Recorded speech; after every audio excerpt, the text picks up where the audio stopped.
دي فاطمة، أو المشهورة إعلاميا بعروس بورسعيد طبعا الله يرحمها.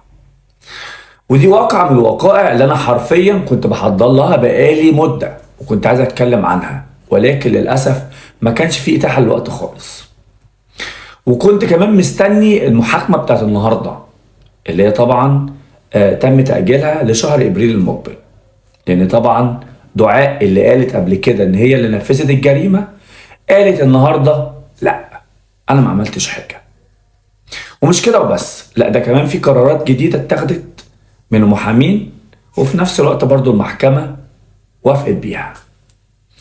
وخلينا اختصر لكم الموضوع كده باختصار شديد جدا كده.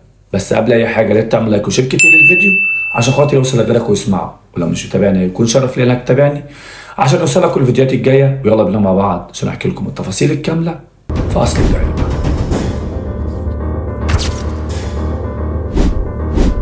طبعا انا مش هحكي تفاصيل كامله،